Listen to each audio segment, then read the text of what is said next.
अस्सलामुअलैकुम। प्रोग्राम में खुशामदीद। मैं हूं आपकी मेज़बान हिरा जावेद। नाज़रीन, मुख्तलिफ मौज़ूआत को इस प्रोग्राम का हिस्सा बनाएंगे, लेकिन हमारा जो पहला मौजू है वो ये है कि वज़ीर आला पंजाब ने वज़ीर आज़म इमरान खान को ख़त लिखा है और जिसमें उन्होंने कहा है कि IG पंजाब और चीफ सेक्रेटरी जो हैं उनकी तब्दीली का भी इम्कान बताया जा रहा है। इसी पर गुफ्तगू का आगाज़ करेंगे। हमारे पास स्टूडियो में मौजूद हैं यूनुस बाट साहब। यूनुस बाट साहब, गुफ्तगू का आगाज़ करें, बताइएगा कि तब्दीलियाँ क्यों की जा रही हैं।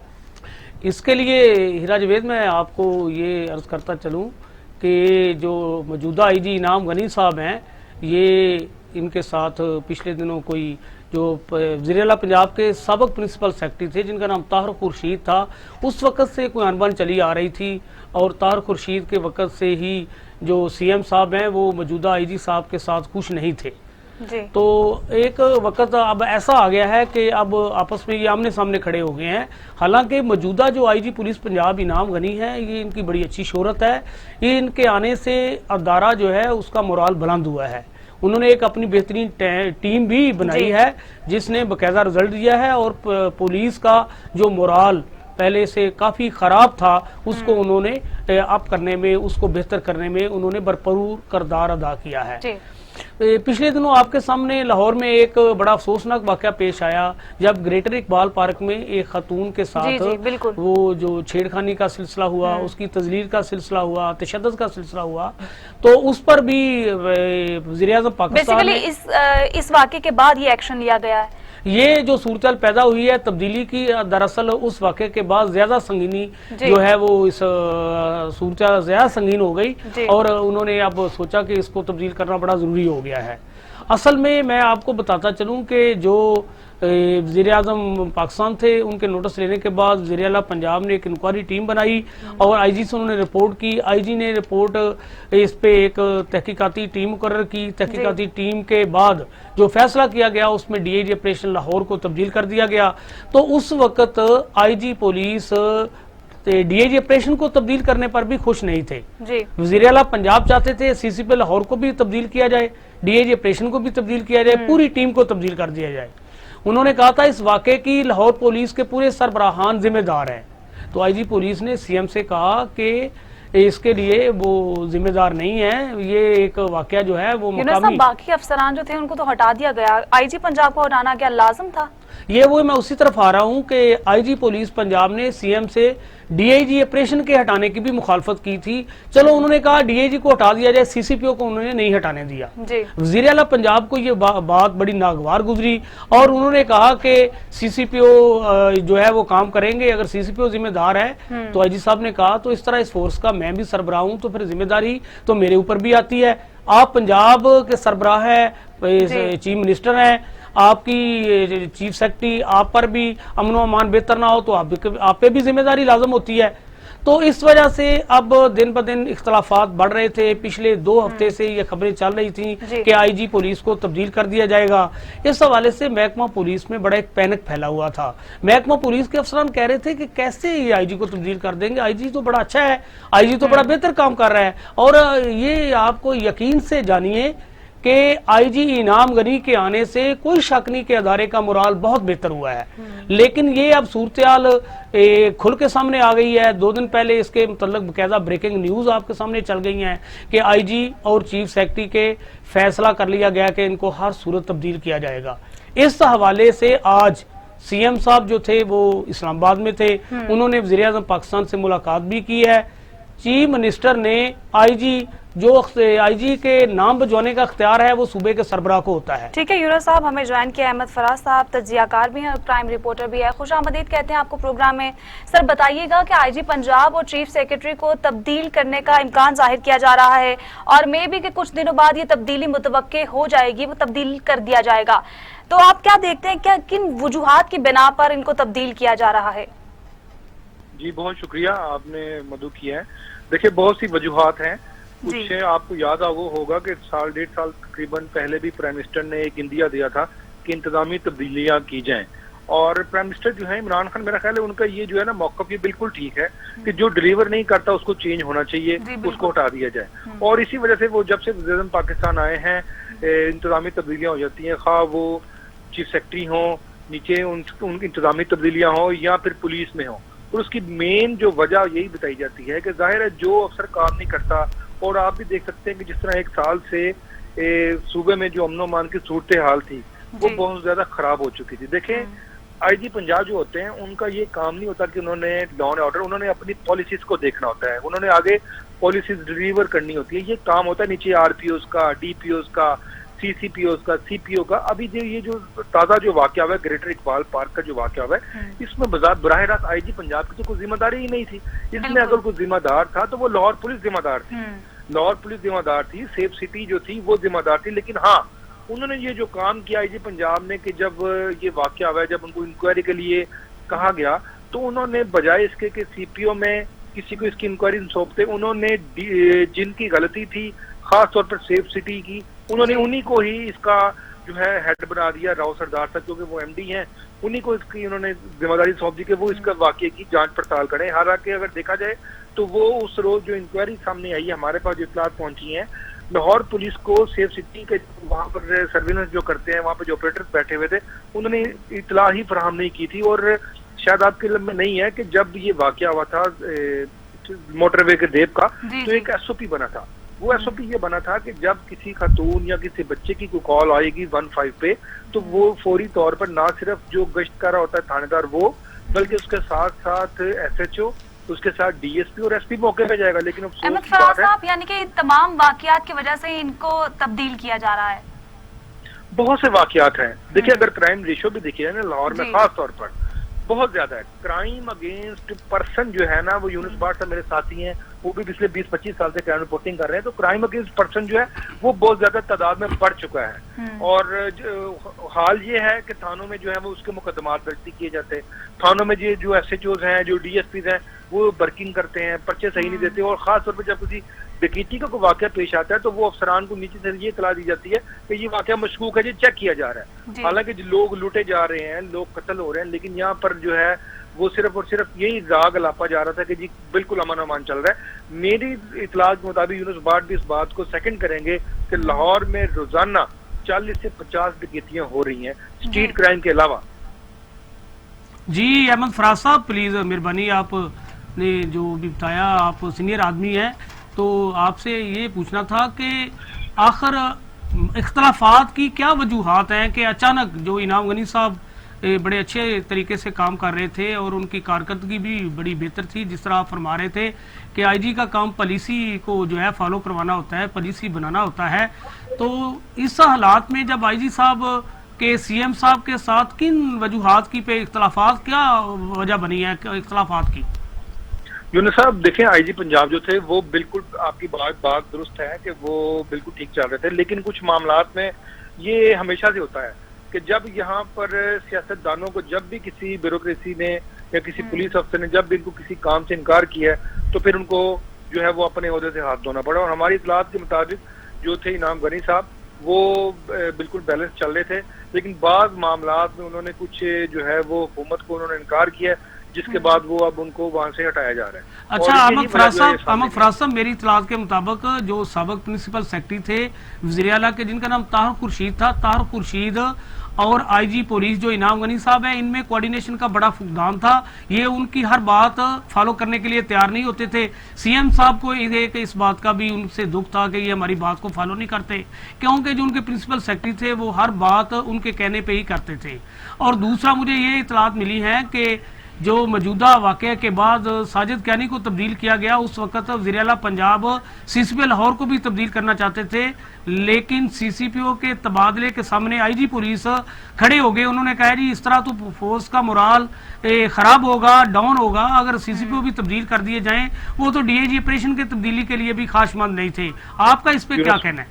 यूनुस बाट साहब, मैं आपको एक बात बताऊं, देखिए, मेरी इतलात के मुताबिक जो मुझे इंफॉर्मेशन मिली है वो ये है कि कुछ वकला ने आला अदालतों से रजू कर लिया था इस बारे में, ये जो ग्रेटर इकबाल पार्क का था और ग्रेटर इकबाल पार्क में जो वाकया आया था, और उसके बारे में किसी भी वक्त अदालत, किसी भी मुअज़्ज़ज़ अदालत की जानिब से ये एक्शन होने लगा था। और अगर वो एक्शन हो जाता तो मेरे ख्याल में सबको जाना पड़ना था, और सिर्फ उसी से बचने के लिए जो है वो डीआईजी थे साजिद कियानी, बड़े प्रोफेशनल अफसर थे, उनकी कुर्बानी दी गई, एसएसपी ऑपरेशन की कुर्बानी दी गई। तो ये एक बड़ी लंबी बहस है कि अगर ये केस अदालत में किसी ने भी चला तो उसके बाद अगर कोई काम होता तो मेरा ख्याल है इसमें सब ने उड़ना था, सबकी कुर्बानी होनी थी। लेकिन उससे पहले ही ये इनको आप ये देखें ना कि इंक्वायरी से कबल ही इनकी कुर्बानी कर दी गई, साजिद कियानी की और इनकी SSP की, और नीचे जो थे दीगर जो अफसरान थे। तो इसकी बहुत सारी वजूहात हैं। जहां तक आपका ये सवाल है कि जो उनके प्रिंसिपल सेक्रेटरी थे ताहिर खुर्शीद इनको डायरेक्ट ऑर्डर देते थे, लेकिन ताहिर खुर्शीद को भी आपको पता है हटा दिया गया। और किन वजूहात की वजह से हटाया गया, वो गालबन वजूहात ये थी कि उसमें भी जो चीफ मिनिस्टर थे वो उनको हटाना नहीं चाहते, लेकिन वो वक्फ बोर्ड की जानिब से गालबन में एक ऑर्डर है जिसके बाद उनको हटाया गया। तो ये एक प्रैक्टिस यही होती है कि वज़ीर आला पंजाब जब अपने किसी प्रिंसिपल सेक्रेटरी को कोई काम के लिए कहती है तो जाहिर है उसमें आगे उन्हीं के बिहाफ पे कहना होता है। तो बाद दफा तो होते हैं वो पुलिस अफसरान जो है बात मान लेते हैं, लेकिन बाद दफा उसको वो टाल देते हैं। लिहाजा ये जो टाल मटोल थी ये भी इसकी तबादले की वजह बन सकती है। अहमद फराज साहब, ये बताइए कि अब जो IG साहब हैं, ये वज़ीर आज़म पाकिस्तान के जो प्रिंसिपल सेक्रेटरी जिनका नाम आज़म खां है, उनके बड़े करीब हैं। अब पता चला है कि जो CM साहब हैं वो अपना बंदा लाना चाहते हैं और आज़म खां की कोशिश है कि वो बंदा ऐसा लाएं जिस तरह इनाम गनी उनका अपना बंदा था, वो नया बंदा भी कोई इस तरह का डिब्यूट करना चाहते हैं कि वो तैनात हो जो उनका अपना बंदा हो। आपके ख्याल में कौन आ सकता है और क्या ये बात दुरुस्त है कि इस तरह की बात मान ली जाएगी? इमरान खान साहब इस बात पर रजामंद हो जाएंगे? नहीं यार यूनुस भाट साहब, मैं आपको एक बात बताऊं, जो वज़ीर आज़म पाकिस्तान है ना इमरान खान, वो वज़ीर आज़म है, उनके नीचे को जो मर्जी हो जाए वो, ये मैं इस बात मानने को ये तैयार नहीं हूँ कि वो किस तरह प्राइम मिनिस्टर को ऊपर से कुछ डालते वो अपनी पसंद का कोई ब्यूरोक्रेट लगा देगा या कोई IG लगा देगा। ये अगर कंसेंसस होंगी तो ये प्राइम मिनिस्टर जो है उनकी कंसेंसस के बाद ही आएगा। आज़म खान तो खुद एक सरकारी मुलाजिम है, वो तो खुद उनके प्रिंसिपल सेक्रेटरी हैं। ये कैसे हो सकता है कि वो प्राइम मिनिस्टर हैं और उनकी बात ना मानी जाए, प्रिंसिपल सेक्रेटरी की बात मानी जाए? तो जब तक इमरान खान जो है वो क्लियर नहीं होंगे, जब तक वो नहीं किसी की CV देखेंगे, जब तक उनको मुतमईन नहीं किया जाएगा, तब तक मेरा नहीं ख्याल कि कोई अफसर आएगा। और ये बात, मैं इस बात को मानने के लिए बिल्कुल तैयार नहीं हूँ कि वो प्राइम मिनिस्टर के बगैर जो है आज़म खान जो है वो खुद फैसला कर लेंगे। ऐसी बात कतई नहीं, ये हो भी नहीं सकता इसका। अच्छा अहमद फराज साहब, ये बताइए कि अब बड़ा तेजी से खबरें आ रही हैं कि राव सरदार साहब जो हैं उनको IG की तैनाती के लिए ओके कर दिया गया है, नोटिफिकेशन होना अभी बाकी है। राव सरदार साहब तो आपको पता है, आप भी जानते हैं, बड़े पुराने, उन्हें मैं भी जानता हूं। राव सरदार साहब तो बड़े ऐसे ऑफिसर हैं, वो तो किसी की बात नहीं मानेंगे, बड़े प्रोफेशनल। वही तो मैं खुद परेशान हूँ बात साहब कि ये कैसे मुमकिन है कि अगर देखे इनाम गनी बात मानने के लिहाज से राव सरदार से बहुत ज्यादा हद आगे हैं। अगर इनाम गनी चेंज हो गए हैं तो ये राव सरदार से तो मेरे ख्याल 2 माह चलेंगे, क्योंकि राव सरदार बहुत अपराइट आदमी है। उन्होंने किसी की बात नहीं माननी, वो उन्होंने सिर्फ अपनी करनी है। वो गलत काम बिल्कुल नहीं करेंगे, वो गलत बंदे को कभी भी नहीं लगाएंगे, गलत सिफारिश नहीं मानेंगे। तो मेरा नहीं ख्याल कि राव सरदार जो इस गवर्नमेंट के साथ चलेंगे और इस गवर्नमेंट को वो वारा खाएंगे। वो उनको बहुत ही बैलेंस अफसर चाहिए जो उनकी बात माने या और उनके नाजायज जायज काम करे। राव सरदार साहब ऐसे अफसर बिल्कुल भी नहीं, हमारे पुराने दोस्त हैं, हम उनको जानते भी हैं। बिल्कुल आपने सही फरमाया, वो तो इनको बिल्कुल भी वारा नहीं खाएंगे। राव सरदार एक जिसे कहते हैं बहुत ही अपराइट अफसर है। उनका तैनाती अगर ये समझ लें कि 1.5 साल के लिए होगी, मेरा तो ख्याल है वो 6 माह भी निकालेंगे। अहमद फराज साहब, आप ये कहना चाह रहे हैं कि IG पंजाब जो है इनाम गनी से ज्यादा बेहतर साबित होंगे? नहीं, आप मेरा सवाल, आपका जो सवाल था, जो यूनुस भाट साहब कहना, जो उन्होंने कहा है ना, तो उनका कहने का मतलब था कि जिस तरह IG पंजाब ने उनकी बहुत हुकूमत के साथ 1 साल चल ली है ना, उन्होंने उनकी जिस तरह का भी था कोऑर्डिनेशन थी, जिस तरह तलकदारी थी, काम करने का तरीका था। जी काम करने का तरीका होता है, लेकिन इस तरह राव सरदार इस तरह के नहीं है। वो सिर्फ और सिर्फ अपनी करेंगे, अपनी मानेंगे, अपने जो उनको लॉ इजाजत देते हैं ना वो कानून के मुताबिक चलेंगे। कानून से बाहर वो कुछ भी नहीं करेंगे। ठीक है, ना तबादला, ना पोस्टिंग, ना कोई गलत काम। तो अगर अहमद फराज साहब इसके बावजूद राव साहब आ जाते हैं तो फिर तो ये साबित होगा ना कि CM साहब की मर्जी का बंदा नहीं आया। बिल्कुल ऐसे ही है। अगर CM साहब की मर्जी का बंदा नहीं आएगा तो वो बिल्कुल चलेगा भी नहीं। और उसके लिए ये शायद 2-3 माह ही लगता है वो निकालेंगे, और 3 माह के बाद फिर कुछ पड़ेगा पंजाब हुकूमत को। अगर राव साहब, मेरे ख्याल में मोहसिन भट्ट साहब जो है वो लगने में तैनात हो जाते हैं तो यकीनन ये बात कही जा सकती है कि वो CM के साथ मुशावरत के बाद आया है। और आपको पता है कि मोहसिन हसन भट्ट साहब पहले भी पंजाब में रह चुके हैं, यहाँ IG ऑफिस भी रह चुके हैं और उनके साथ इनकी कोऑर्डिनेशन बेहतर है। आपका क्या कहना है इस बारे में? हाँ बिल्कुल ठीक कह रहे हैं। मोहसिन अनवर जो है, मोहसिन अनवर साहब, वो एक बैलेंस आदमी है, वो चल सकते हैं इनके साथ। वो क्योंकि 1 साल उन्होंने बलूचिस्तान में भी लगाया है, वो इस गवर्नमेंट के साथ चल जाएंगे। और जिस तरह कैप्टन जफर हैं, कैप्टन जफर जो है उनका नाम भी गया, तो वो तो वैसे ही मार्च में रिटायर हो रहे हैं अगले साल, तो 7 माह के लिए तो कोई आईजी नहीं लगाता। वो तो मार्च में 22 मार्च को उन्होंने रिटायर हो जाना है। और जहां तक राव सरदार का ताल्लुक है, वो आपको पता है वो बिल्कुल अपराइट आदमी है, वो उनके साथ चल नहीं सकते। हाँ, मोहसिन हसन भट्ट जो है, क्योंकि 1 साल उन्होंने बलूचिस्तान में आईजी रहे हैं, वो चल सकते हैं इनके साथ, क्योंकि वो थोड़े बैलेंस हैं, वो थोड़ी सी इनकी बात को मान भी लेंगे, कहीं हट जाएंगे, तो इस तरह करते करते करते थोड़े 6 से 8 माह उनके भी निकल जाएंगे। अच्छा, जिस तरह आपने फरमाया अपने अहमद फराज साहब कि वो जल्द ही रिटायर हो रहे हैं, अगर स्नैडी को देखा जाए तो इस वक्त मौजूदा हालात में सबसे सीनियर जो लाट है, सबसे सीनियर जो ऑफिसर पंजाब में बैठे हैं, वो जफर इकबाल साहब हैं, कैप्टन रिटायर जफर इकबाल साहब। आप याद करें ना, कैप्टन जफर जो है, उन पर 2012 में जब वो आईजी इस्लामाबाद थे, तो चौधरी इफ्तिखार जो चीफ जस्टिस थे, उनके साथ उनकी कलामी थी अदालत के अंदर, जिसके बाद उनकी जो थी वो प्रमोशन खराब हो गई, उनको तो बाइस स्केल भी नहीं दिया गया। आप ठीक कह रहे हैं अहमद फराज साहब, आपकी बात बिल्कुल ठीक है कि उस वक्त उनके हालात खराब हुए थे। अच्छा, ये एक नई सूरत हाल मैं देख रहा हूँ कि आप देखें सियालकोट में जो बंदा पैदा अपना तैनात है डीपीओ, वो कैसरानी है, उसका तलक भी डीजी खां से है। जो लोधरा में बंदा बैठा है वो भी डीजी खां से है, बलोच है, और रऊफ कैसरानी है। और जो बहावलनगर में डीपीओ लगा हुआ है वो भी बलोच है। और डीपीओ जो अपना साहिवाल में थे पहले जो डीपीओ लगे हुए, उसको हटा के भी सादक बलोच को वहां लगा दिया गया है। तो मैंने देखा है कि जो जनूबी पंजाब के अफीसर हैं उनको ज्यादा तैनातियां मिल रही हैं। तो क्या ख्याल है आने वाले वक्त में इनका बंदा अगर कोई तैनात हो जाता है, सीएम साहब का जो चाह रहे हैं, तो क्या सूरत हाल पैदा हो सकती है? किस हवाले से आप कह रहे हैं अगर तैनात उनका हो जाए तो? अगर जो सीएम साहब चाह रहे हैं कि इनकी तरफ से जो भी ये चाहते हैं आईजी आ जाए, तो अब जो मौजूदा सूरत हाल में इनके बंदे काफी तैनात लगे हुए हैं, जिनके लिए आईजी साहब भी खुश नहीं थे। जिस तरह इनके बंदे अब डीपीओ जो सियालकोट अपना साहिवाल लग गया है चंद दिन पहले, वो सादक बलोच को लगाया गया है, उसका तलक भी जनूबी पंजाब से है। जो लोधरा में बंदा तैनात किया गया है रऊफ कैसरानी, वो भी जनूबी पंजाब से है। जो सियालकोट में बंदा लगा हुआ है वो कैसरानी, वो भी जनूबी पंजाब से है, बल्कि डेरा गाजी खां से है। इनके अपने जो मामू लगे हुए हैं डीपीओ बहावल नगर, वो भी इनके अपने मामू हैं। अब सूरत ये है कि जो अमीर तमूर साहब जो साबिक डीपीओ थे, वो साहिवाल से इलेक्शन लड़ना चाहते हैं आने वाले दिनों में। उन्होंने अपनी मर्जी का बंदा वहां लगवाया है। और अब में जो इतलात मिल रही हैं, सीएम साहब थ्रू आउट पंजाब में ऐसे अफसर लगाना चाहते हैं। आप कहना चाहते हैं कि नहीं, मैं आपकी बात समझ गया, तकर्रुर जो है वो मेरिट पर किया जाएगा या सीएम साहब जो है वो उसमें मुदाखलत करेंगे? यूनुस साहब, नहीं, इलेक्शन की बात तो मुझे समझ नहीं आती है। अमीर तैमूर जो है वो आपके शायद दिल्ली में नहीं है, वो 3 साल के कॉन्ट्रैक्ट में वो असिस्टेंट डायरेक्टर आ चुके हुए हैं स्पेशल ब्रांच में। जी, मुल्तान में मेरे इल्म है। जी, आप ठीक कह रहे हैं। जी, वो तो इलेक्शन नहीं लड़ेंगे, क्योंकि अभी तो उनका 1 साल भी नहीं हुआ वो खत्म। उनको 6 माह पहले तो उनको कॉन्ट्रैक्ट तो लगाया गया है रिटायरमेंट के बाद 3 साल के लिए। वो एज ए डायरेक्टर जो है वो स्पेशल ब्रांच में है। अगर वो इलेक्शन लड़ेंगे भी तो 3 साल के बाद अगर रिटायर होते हैं तो 2 साल को उनको फिर जो है गैप होगा, यानी कि वो 5 साल के बाद इलेक्शन लड़ सकेंगे। वो इस तरह इलेक्शन नहीं लड़ सकते। ठीक है, सीनियर क्राइम रिपोर्टर और तज्जियाकार अहमद फराज साहब हमारे साथ मौजूद थे। आपके टाइम का बेहद शुक्रिया। यूनुस साहब, बताइएगा कि आप मौक़िफ़ के मज़ीद भी बात करेंगे हम कोयटा धमाके के ऊपर, अगली स्टोरी जो है उसके ऊपर बात करेंगे, लेकिन इस ब्रेक के बाद हमारे साथ रहिए।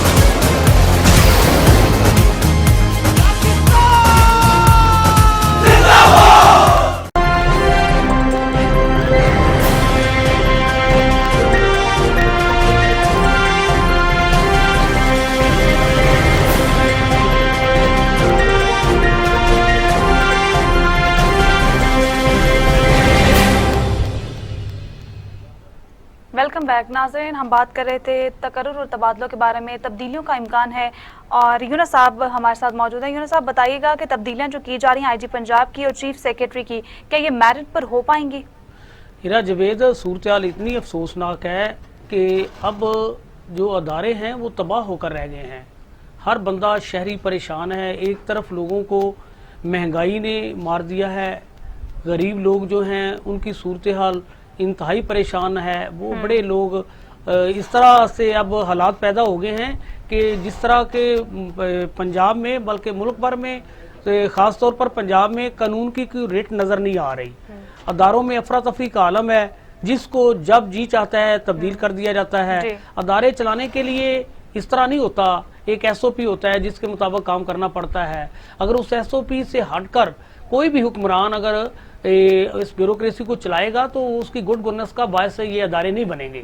अब ये 7वां IG है जो यहाँ आ रहा है अब पाकिस्तान पंजाब में तब्दील होकर। पाकिस्तान में आए रोज किसी न किसी अफीसर का, किसी IG का ये तबादला आपने देखा है। जब से PTI की हुकूमत कायम हुई है, इमरान खान जिसने कहा था मैं अदारों का मोराल बुलंद कर दूंगा, हम जो है इस मुल्क को एक कानून इस तरह नाफज करेंगे कि मेरिट का बोलबाला होगा। भाई क्या मेरिट का बोलबाला किया है? इमरान खान के आने के बाद अभी 3 साल उनके पूरे हुए हैं तो 7वां IG आ रहा है। तो SOP के मुताबिक किसी भी अदारे के सरबराह को कम से कम 3 साल बरकरार रहना चाहिए। ठीक है, बार बार अदारे तब्दील करने से। ठीक है, बार हमारे पास लाइन पर मौजूद हैं बाबर खान साहब, क्राइम रिपोर्टर हैं और तज्जियाकार भी हैं। वार्मली वेलकम कहते हैं सर आपको। सर बताइएगा कि पंजाब में तब्दीलियों का कहा जा रहा है और IG पंजाब और चीफ सेक्रेटरी की तब्दीली का भी इम्कान है, वजूहात क्या है ये बताइएगा। जी बाबर खान साहब। बाबर खान साहब, क्या आप हमें सुन पा रहे हैं?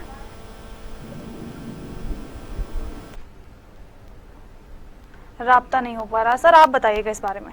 जी मैं इसके मतलब आपको बताता चलूं कि चीफ सेक्रेटरी भी बार बार तब्दील किए गए, IG साहब के भी बार बार तबादले किए गए। इसी तरह जब अब नया IG आएगा तो फिर एक दफा तबादलों का रेला दोबारा से शुरू हो जाएगा। वो अपनी टीम बनाएंगे और दोबारा से तैनातियां होंगी। तो ये जो पुलिस अफसरान के बार बार तबादलों से अदारे के जो मोराल है खराब होता है, अदारे का मोराल डाउन होता है, अफसरों में काम करने का वो जज्बा जिंदा नहीं रहता। अफसरों में काम करने का वो जो जज्बा होना चाहिए वो मायूस हो जाते हैं कि हमें पता ही नहीं हमने कब तक काम करना है। अफसर दिल लगा के काम नहीं करते और ऐसे हालात में फिर कोई भी पुलिस अफसर पोस्टिंग लेने के लिए तैयार नहीं होता। अब जो IG साहब आ रहे हैं और जब वो तैनात कर दिए जाएंगे, वो पूरी टीम पंजाब में अपनी तैनात करेंगे। हर अफसर को देखेंगे कि कौन उनकी टीम में शामिल है, उसको लगाएंगे, जो उनकी टीम में शामिल नहीं है उसको तब्दील करेंगे। तो इस तरह से पूरा एक नया सेटअप तब्दील हो जाएगा, नए लोग आ जाएंगे जो आज जिन्होंने बहुत ज़्यादा काम किया है। लाहौर पुलिस की टीम जो है आज वो जिस तरह भरपूर तरीके से काम कर रही है। ठीक है यूनुस साहब, बाबर खान से हमारा राब्ता बहाल हो गया है। जी सर बताइएगा क्या वजूहात है IG पंजाब और चीफ सेक्रेटरी को तब्दील किया जा रहा है? देखिए बीबी, वजूहात क्या हो सकती है? वजूहात तो सिर्फ एक ही है कि क्राइम पे कंट्रोल नहीं हो पा रहा। ये जो PTI की गवर्नमेंट है 3 साल हो गए इनको और 6 IG पंजाब तब्दील किए गए हैं और जो भी IG आता है वो नित नए तजर्बे करता है, वो लाहौर की सतह पर हो या पंजाब की सतह पर हो। इस वक्त भी क्राइम जो है मुकम्मल तौर पर ये इनके कंट्रोल में नहीं है। बहुत ज्यादा क्राइम बढ़ा हुआ है। क्राइम की जो शरह है वो बहुत बड़ी हुई है। CCP लाहौर जो है वो भी तब्दील किए जाते हैं, DIG ऑपरेशन भी तब्दील किए जाते हैं और नित नए तजर्बे किए जाते हैं, लेकिन अभी तक इन पे कंट्रोल नहीं किया जा रहा। इसी बिना पर अब ये चांस है कि IG पंजाब को तब्दील किया जाएगा। रॉस जो सरदार है उनका नाम आ रहा है, चीफ सेक्रेटरी को भी तब्दील किए जाने का इम्कान है। अब देखना यह है कि रॉस सरदार आकर कौन सा कोई अलादीन का चिराग लाते हैं जिससे लाहौर में पंजाब में क्राइम कंट्रोल हो सके। इनके पास कौन सी ऐसी जादू की छड़ी है जिससे यही वो पुलिस एहलकार हैं, यही उनका अमला है, इनसे कैसे वो काम लेंगे जो पहले जो साहब जो IGs है वो नहीं ले सके, तो ये कैसे लेंगे? क्योंकि इनकी जो पॉलिसी है वो गलत है। जो भी आता है उनकी तरजीहात यही होती है कि जी हम क्राइम कंट्रोल करेंगे, लेकिन क्राइम कंट्रोल नहीं हो पाता क्योंकि इतने तजर्बे किए जाते हैं और इसी तजर्बे की भीड़ जो है वो अवाम को उसका खिमाजा भुगतना पड़ता है और डकैती चोरी की वारदातें बेपना होती जा रही हैं। अब देखिए चंद दिन पहले मांगा मंडी में 2 पुलिस एहलकार शहीद हुए, ठीक है। उसके बाद बाकी गेट में भी शहीद हुए, लेकिन डकैती की और चोरी की वारदातों में बेपना इजाफा हो रहा है। खवातीन को हरासा करने के वाकयात में बेगुनाह इजाफा होता जा रहा है, लेकिन पुलिस जो है इनकी पॉलिसी नहीं है। क्योंकि अच्छा बाबर खान साहब, इसका मतलब ये है कि आयशा अकरम का जो केस है उसकी बना पर इनको हटाया नहीं जा रहा, जराइम की जो रेशो है वो बढ़ रही है, उस बना पर आईजी पंजाब इनाम गनी जो है उनको हटाया जा रहा है ओहदे से। देखिए जी, आयशा अकरम का जो केस है उसको बेस बनाकर जिन ऑफिसर्स को इन्होंने हटाया वो भी बिल्कुल गलत हटाया है, क्योंकि उनका कोई कसूर नहीं था। अगर हटाया जाता तो वो प्रिंसिपल लाहौर को भी हटाते, और आईजी पंजाब को इस बिना पे नहीं हटाया जा रहा। आईजी पंजाब ने तो अपनी गर्दन बचाई है। आईजी पंजाब क्योंकि इस केस का सो मोटो एक्शन ले रहे थे चीफ जस्टिस, तो जिसकी बिना पर उन्होंने फौरी तौर पर इन सब की गर्दन जो है ना उड़ा के इनको जिबा करके जो हमारी टर्म्स होती है उसमें और अपने आप को सेव किया। लेकिन अब खुद भी सेफ नहीं रह सकते, क्योंकि जराइम जो है और उस पर कंट्रोल करने में ये बुरी तरह नाकाम हो चुके हैं। जो शख्स मीडिया से दूर रहता है वो क्राइम को कैसे कंट्रोल करेगा? वो कहते हैं कि जो कुछ भी हूँ मैं खुद अकेला हूँ, इस तरह पंजाब या लाहौर नहीं चलेगा।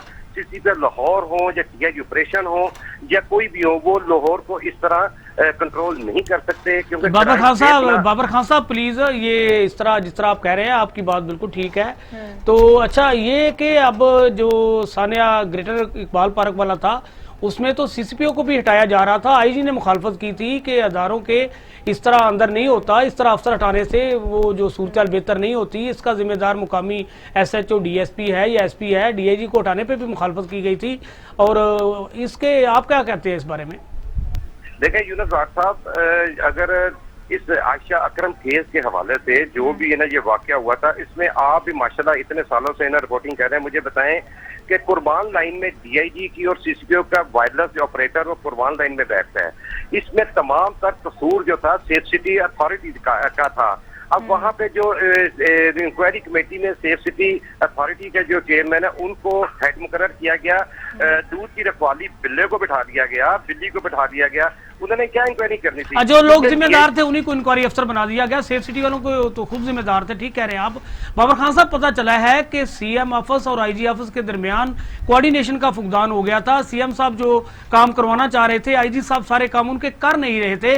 क्राइम बढ़ने की सूरत हाल पे इसको तब्दीली किया जा रहा है। जो इतलात हैं कि आईजी जो है वो सारी बातें सीएम की मान नहीं रहा था, इस वजह से ये तबादले जो है वो मुतवक्को हैं। बिल्कुल यूनुस साहब, देखें जब असद खोखर का जब मर्डर हुआ उसमें भी कोशिश की गई कि दहशतगर्दी एक्ट लगाई जाए, लेकिन सिर्फ 302 का मुकदमा दर्ज हुआ। और भी ऐसे वाकयात हैं कि जो आईजी पंजाब नहीं मान रहे, लेकिन मेन जो वजह यही है कि डकैती चोरी पंजाब में बेपनाह इसमें इजाफा हो गया। इसी बिना पर उसको तब्दील किया जा रहा है।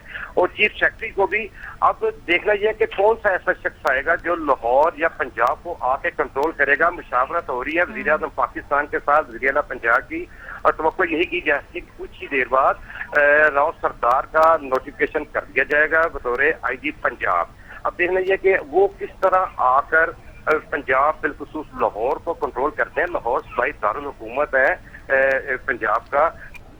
ठीक है, नोटिफिकेशन भी जारी कर दिया जाएगा। बाबर खान क्राइम रिपोर्ट हमारे साथ मौजूद है। आपके टाइम का बेहद शुक्रिया। यूनुस साहब, अगली स्टोरी की जानिब बढ़ते हैं। कोयटा में ब्लास्ट होता है, खुद कुछ धमाका होता है एफसी के एहलकारों पे, और बताया जा रहा है कि टीटीपी तहरीक तालिबान पाकिस्तान इसमें मुलव्विस है। तो क्या आपको नजर आ रहे हैं कि सूरत हाल और हालात इतने क्यों बिगड़ते जा रहे हैं? हीरा, इसके लिए आपके सामने है कि उन्होंने खुद का धमाका किया है और उन्होंने जिम्मेदारी कबूल की है। बलूचिस्तान के हालात एक अरसे से पाकिस्तान में खराब हैं और ये टीटीपी जो है ये एक कलअदम तहरीक तालिबान है और पाकिस्तान ये तालिबान है। इस पे हमारे जो कानून नाफिज करने वाले अदारे हैं उनका कहना है कि इनको बैरूनी अनासर की मदद हासिल है। ये जब से ये कलअदम तंजीम वहाँ हालात ख़राब कर रही है, आप देखते हैं कि कोई ना कोई आए रोज़ वहाँ वाक़या पेश आ जाता है। ये फोर्सेस को निशाना बनाते हैं।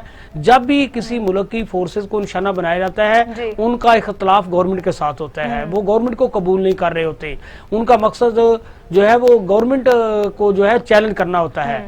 ये धमाका भी कुछ इस तरह का ही है कि इतवार की सुबह 7:45 के करीब ये एहलकार जो हमारे शहीद हुए हैं इसमें वो मोटरसाइकिल और गाड़ी पे अपनी ड्यूटी पर जा रहे थे कि एक थाने के करीब एक मोटरसाइकिल सवार खुद का ही धमाके बमबार ने खुद को वहां पर उड़ा लिया और वो कुएं के थोड़ी देर बाद ही उन्होंने जिम्मेदारी कबूल कर ली कि ये धमाका हमने किया है। तो देखें, ये जब तक हम उन लोगों के साथ कोई आनी हाथों से निपटेंगे नहीं, उनका खात्मा नहीं करेंगे, ये वाकयात उस वक्त तक जारी रहेंगे। एक वक्त था अमेरिका में, अपना कराची में सूरत बड़ी खराब थी और कराची में भी इस तरह के धमाके होते थे। वहां भी आपको पता है कि काला तंजीम पर इल्जाम था। वहां अब हालात अगर कंट्रोल में आ गए हैं तो बलूचिस्तान में वो सूरत पैदा हो गई है। बलूचिस्तान में सूरत ये अचानक पैदा नहीं हुई, कभी कोई बस गुजरती है। साहब, इसके पीछे ये तो नहीं है कि अफगानिस्तान और पाकिस्तान के दरमियान जो हालात हैं वो और जो खुश आइंद काफी ज्यादा हो गए हैं, इसके पीछे कहीं भारत तो नहीं मुलव्विस?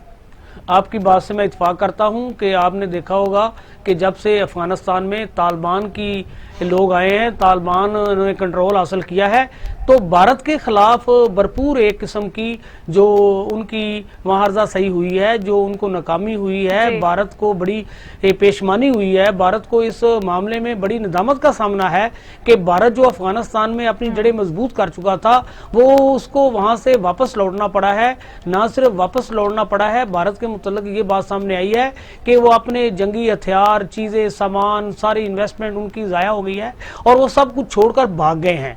अब अफगानिस्तान में बैठकर भारत का एक ही मकसद था कि एक तो वो पाकिस्तान में वहां बैठकर आसानी से कार्रवाई करते थे। तजियाकार अब्बास तबस्सुम ने हमें ज्वाइन किया है। सर, आपके टाइम का बेहद शुक्रिया। सर, बताइएगा कि कोयटा के हालात आपके सामने हैं, कोयटा में ब्लास्ट होता है, इसके पीछे कौन से अनासर हैं? कोयटा में एक्चुअली ये तो अब जुबान से आम भी है और सबको पता है कि पाकिस्तान में वाली दहशतगर्दी के पीछे कौन मुलव्वस है। एक्चुअली तो इसके पीछे भारत मुलव्वस है, जिसके लिए वो बहुत सारे तंजीमों को इस्तेमाल करता है, जिनमें बलूचिस्तान की इलाकी तंजीमें भी हैं, उसमें TTP भी है, उसमें और भी अवामल हैं।